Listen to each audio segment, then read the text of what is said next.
Selamat malam, salam sejahtera bagi kita semua. Ibu bapak yang kami hormati, wabil khusus kepada keluarga saya, juga kepada masyarakat Kabupaten Tangerang yang kami cintai.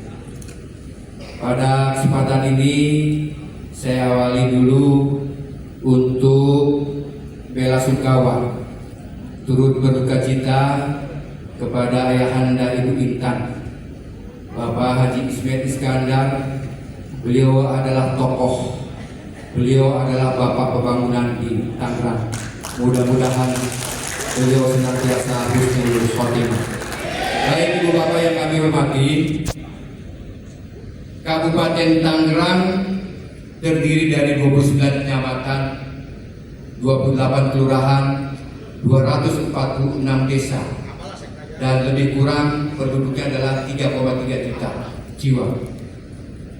Setelah saya dengan Bu Intan melaksanakan kunjungan, banyak sekali aspirasi masyarakat yang memberikan masukan kepada kami, dan insya Allah malam ini kami tetapkan dalam misi kami, dalam visi dan misi sebagai berikut. Visinya adalah terwujudnya masyarakat Kabupaten Tangerang yang sejahtera dan berdaya saing. Sejahtera bukan saja diartikan sebagai tingginya kemampuan ekonomi masyarakat, tetapi ada hal lain yang perlu kami jadikan sebagai fokus dalam hal menjalankan visi ini. Antara lain menurunnya angka kemiskinan, menurunnya angka pengangguran, menipisnya angka gini rasio, dan tingginya kerukunan umat beragama. Dari aspek berdaya saing didefinisikan sebagai mampu beradaptasi dengan perkembangan zaman. Fokusnya adalah menurunnya angka stunting dan gizi buruk, kemudahan berinvestasi, meningkatnya rata-rata lama sekolah. Dari visi tersebut kami jabarkan ke 6 misi. Yang pertama adalah tata kelola pemerintahan yang efisien, akuntabel, dan transparan. Mendirikan 4 titik mall pelayan publik dan gerai pelayan publik di Kabupaten Tangerang sebagai upaya mendekatkan diri pelayanan kepada masyarakat. Misi kedua, perekonomian kerakyatan.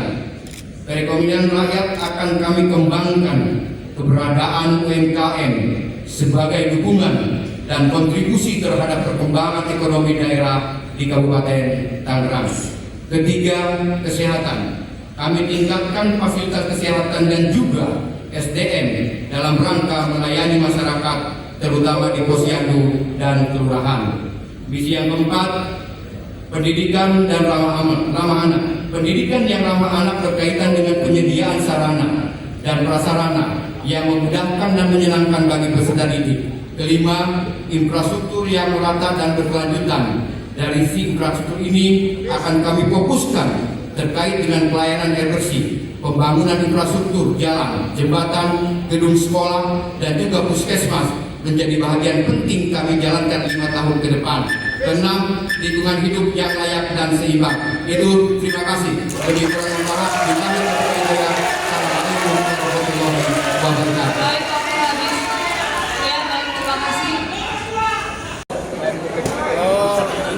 Yang pertama, saya dengan Bu Intan mengucapkan terima kasih kepada panitia penyelenggara, khususnya Banten TV, yang telah menyelenggarakan debat pertama untuk calon bupati wakil bupati Kabupaten Tangerang. Dalam perjalanan kegiatannya cukup sukses, dan ini apresiasi dari kami kepada Banten TV, termasuk juga KPU dan Bawaslu. Yang kedua, di dalam kelihatannya demokrasi sekali, semua memberikan kesempatan kepada para calon bupati, wakil bupati untuk menyampaikan visi misinya, sekaligus juga interaktif, tanya jawabnya juga sudah cukup bagus. Ini membuktikan bahwa demokrasi di Kabupaten Tangerang juga di Banten ini terus akan terpelihara, dan insya Allah akan terus meningkat dengan hak-hak masyarakat untuk memberikan suaranya kepada teman-teman, kepada calon-calon yang ada di depan. Saya kira itu. Terima kasih.